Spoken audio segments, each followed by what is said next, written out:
on Sasha? He hasn't been ruled out yet, and he hasn't been cleared. In terms of additions, Aaron Ekblad cleared to return tomorrow. Just what are your expectations for him in his first game back, and do you expect him to just kind of slide back into the roles he had before? Yeah, he's a very unusual situation. Normally, a player that's out for 20 games has a significant injury, and that really affects their rehab. So I would say that Aaron's probably in the best shape of his life right now.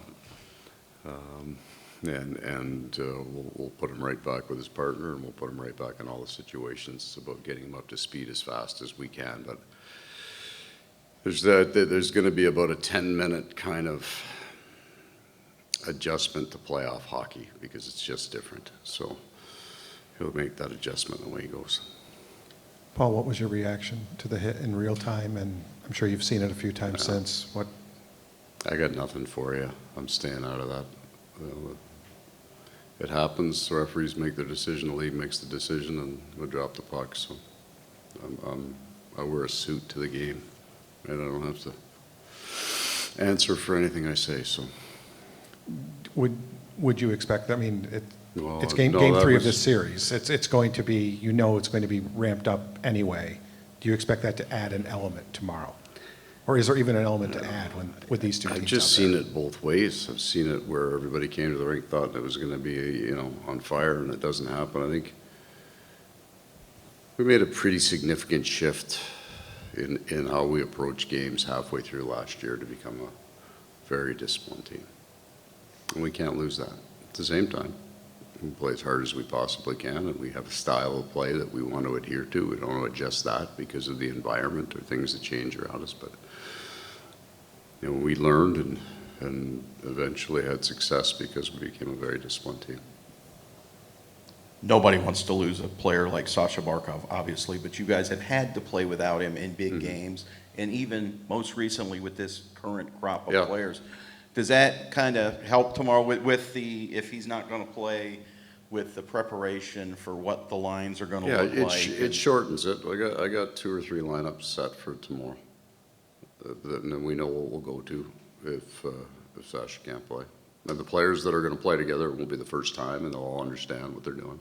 There's always a piece to your game that you think you've got right, and then there would always be more that you don't have the right handle on it. Every single playoff series is different. You can use your experience. You've seen this style before. I would say this is starting to become more similar to the Boston series last year, the number 2 Boston series. And I think that's what happens when you start doubling series over year. The first one's hard, the next one's nasty. It's just natural. So, no, I mean, I also think that gets beat out of you fairly early. The days you woke up happy, you lost the next game. Like, it just, honest to God, you start feeling good about where you're at or comfortable in this league, you lose. So, we did the game this morning. Spent a lot of time talking about the things we like, the things that we've got to get better at, and that's what we presented this morning. Coach, obviously you're already 2 games into this series, but does the first home game of a playoff run mean anything? Does it feel a little bit different from the rest? Juice.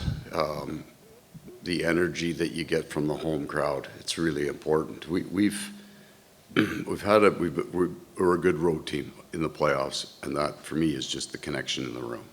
You get out on the bench, and the building is loud for the other team. The only thing you've got is those guys on the bench and how connected they are, how much they talk to each other when things get greasy on the ice. Are they cheering for them? Are they engaged with each other? That's how you survive the road. And then at home, you crack a bar and the crowd goes nuts. You feel better about yourself, right? Like you get something close to the net, you get that juice and the energy, and you need it. You need it because you can't run on the road for the entire run. You got to get that home crowd. We have our last playoff memory at home is pretty good here, so it should be a good building tomorrow for sure. It's all part of the great story. You're going to get a guy who gets hot, that is excited about it. And then when you got a guy like Schmidt who's got a big smile on his face every day and he's chirping all the time, everybody loves that, right? So you can always tell a guy how connected he is by how many nicknames he has. He's got a bunch. now, and it's a growing list. So I'm happy for him. Like, what we thought when we brought Nate in, just we had a little bit of experience, but it's also watching him play. He had a certain joy in his game, right? He was up the ice. He was dynamic as a young player. And you'll hope he can get back to that.